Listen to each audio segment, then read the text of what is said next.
Assalamualaikum warahmatullahi wabarakatuh. Halo, perkenalkan nama saya Nanda Fatia Rizky dengan NIM 221011200731 dari kelas 02 SAKP 015. Dalam video ini saya akan mempresentasikan materi mengenai pendidikan kewarganegaraan, yang dimana video ini saya buat untuk memenuhi tugas individu saya dalam mata kuliah pendidikan kewarganegaraan dengan dosen pengampu Bapak Anrasil Kambut, SEMM.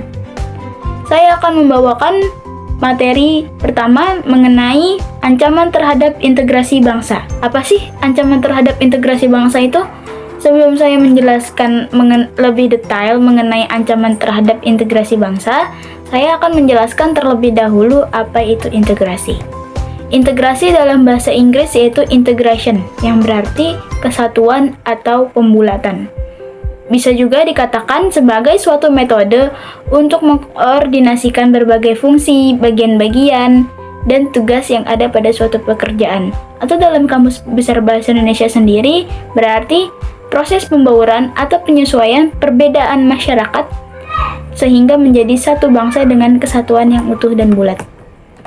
Dalam integrasi nasional ini juga terdapat dua klasifikasi. Yang pertama, integrasi nasional politis, yaitu menyatukan suatu bangsa yang berbeda-beda kebudayaan dan kelompok sosial dalam wilayah nasional agar terwujudnya identitas nasional bangsa yang dapat dikaji dalam berbagai aspek.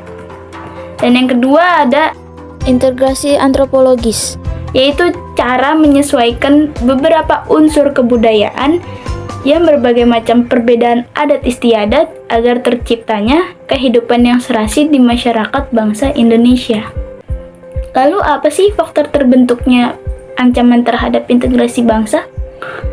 Faktor terbentuk dari integrasi ini terdapat berbagai macam, di antaranya rasa senasib dan seperjuangan yang diakibatkan oleh faktor sejarah. Di bangsa Indonesia sendiri, akibat peristiwa penjajahan pada beberapa tahun yang lalu, beribu-ribu tahun yang lalu tentunya, itu timbullah rasa senasib dan seperjuangan terhadap sesama masyarakat untuk mencapai kata merdeka seperti sekarang ini. Yang kedua, adanya ideologi nasional yang tercermin dalam simbol negara, yaitu Garuda Pancasila dan Bhinneka Tunggal Ika, yang berarti berbeda-beda tetapi tetap satu. Yang ketiga, ada ancaman dari luar negeri yang menyebabkan munculnya semangat nasionalisme di kalangan bangsa Indonesia. Yang keempat, ada kepribadian dan pandangan hidup kebangsaan yang sama, jiwa semangat gotong royong, solidaritas, serta toleransi keagamaan yang kuat. Dan yang terakhir yaitu semangat persatuan dan kesatuan bangsa, bahasa, dan tanah air Indonesia. Lalu kita akan menelaah ancaman terhadap integrasi nasional dari berbagai faktor. Yang pertama ada penduduk Indonesia yang berada di antara daerah penduduk padat di belahan utara dan daerah berpenduduk yang jarang di belahan selatan. Yang kedua, ada ideologi Indonesia yang terletak di antara komunisme dan liberalisme. Yang ketiga yaitu ekonomi Indonesia berada di antara sistem ekonomi sosialis dan kapitalis.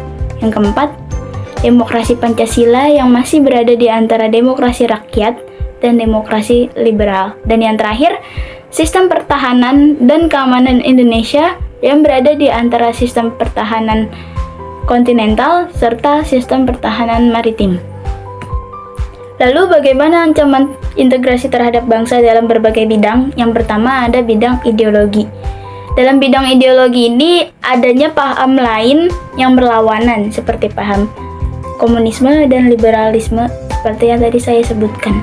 Di mana komunisme adalah paham yang membuat banyak warga sengsara karena biasanya diiringi oleh kepemimpinan tirani yang tidak mengikut sertakan rakyat untuk menata negaranya. Saat ini kehidupan masyarakat Indonesia cenderung mengarah pada kehidupan liberal yang menekankan pada aspek kebebasan individual. Yang kedua, ada ancaman dalam bidang politik. Dapat dilakukan oleh negara lain dengan melakukan tekanan politik terhadap Indonesia seperti intimidasi, provokasi, atau blokade politik merupakan bentuk ancaman non-militer berdimensi politik yang sering digunakan oleh pihak-pihak lain untuk menekan negara lain. Jadi bukan cuma ke Indonesia doang, ke negara lain juga berlaku. Nah, yang ketiga ada ancaman dalam bidang ekonomi. Ancaman dalam bidang ekonomi ini juga dapat kita lihat dari berbagai macam contohnya. Yang pertama ada penjajahan ekonomi oleh negara investor. Perekonomian negara kita dapat dikuasai oleh pihak asing, sehingga dapat membuat mereka memiliki pengaruh besar dan mampu mendikte bangsa dan pemerintah. Itu bisa kita lihat dari sekarang makin banyak investor-investor asing yang masuk ke Indonesia untuk berbisnis atau usaha lainnya, dan itu ya bisa mendikte bangsa dan pemerintah.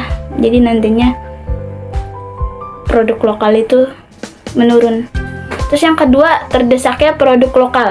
Seperti yang tadi saya sebutkan, karena terlalu banyaknya permintaan impor, jadi produk lokal itu kalah. Karena remaja sekarang kebanyakan lebih senang dengan produk-produk impor ketimbang lokal. Padahal produk lokal itu tidak kalah bagusnya loh. Bahkan banyak yang lebih bagus daripada produk impor.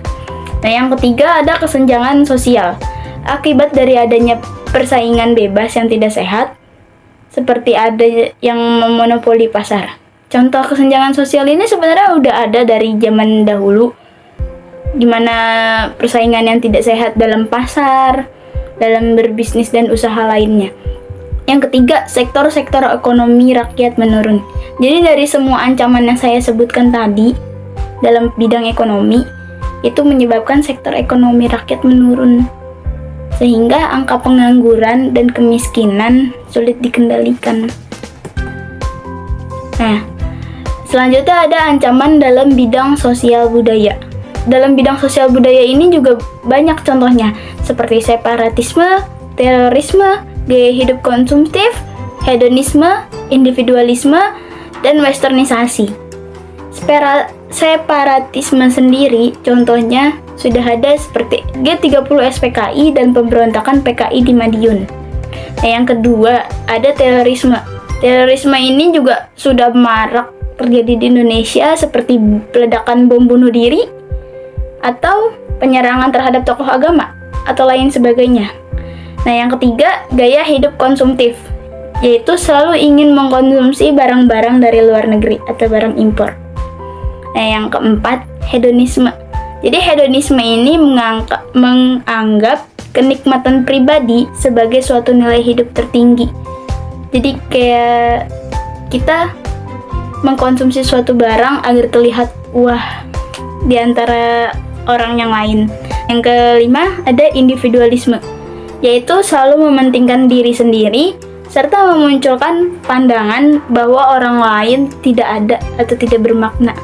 Yang terakhir ada westernisasi, yaitu meniru pakaian dan gaya pergaulan yang sebetulnya tidak sesuai dengan nilai dan norma tanah air. Seperti gaya berpakaian yang berlebihan atau pakaian yang minim gitu. Terus hilangan sopan santun, merupakan bahasa Indonesia yang baik dan benar, mabuk-mabukan, dan pergaulan bebas lainnya. Dan terakhir ada ancaman dalam bidang pertahanan. Ancaman dalam bidang pertahanan dan keamanan ini terbagi menjadi berbagai macam, dan saya akan mengambil 4 contohnya. Di antaranya yaitu agresi atau invasi. Agresi atau invasi ini pernah terjadi dalam peristiwa agresi militer Belanda II pada tanggal 19 Desember 1945. Yang kedua ada sabotase. Kasus sabotase ini juga banyak, seperti kasus sabotase minyak, sabotase pesawat militer, atau sabotase bahan bakar, dan lain sebagainya. Yang ketiga ada pemberontakan bersenjata. Di Indonesia ini pemberontakan bersenjata salah satunya yaitu gerakan Aceh Merdeka. Yang terakhir spionase. Spionase atau peretasan telepon dan internet. Ini kayak hacker-hacker gitu yang meretas data pribadi kita melalui sebuah internet. Belakangan ini juga banyak banget kasusnya, seperti yang terakhir viral kemarin itu melakukan peretasan data melalui file undangan pernikahan contohnya. Itu dikirimkan oleh orang yang tidak kita kenal melalui WhatsApp. Lalu jika kita membuka file tersebut, data kita akan terdeteksi oleh mereka yang mengirimkan atau pihak yang melakukan spionase tersebut. Lalu bagaimana sih cara mengatasinya? Sebetulnya cara mengatasinya itu bisa dimulai dari diri kita sendiri, karena dari toleransi antar agama, antar suku bangsa itu bisa kita tanamkan dalam diri kita sendiri, yaitu juga kesadaran akan pentingnya integrasi nasional, merawat, menjaga, dan melestarikan lingkungan, mengelola dan memanfaatkan kekayaan alam guna meningkatkan kesejahteraan rakyat, dan menjaga keamanan persatuan serta kenyamanan wilayah negara. Jadi dari kita untuk kita. Mungkin cukup sekian materi yang dapat saya sampaikan. Mohon maaf bila ada kata-kata yang salah atau salah pengucapan kata lainnya. Saya pamit undur diri. Wassalamualaikum warahmatullahi wabarakatuh. See you.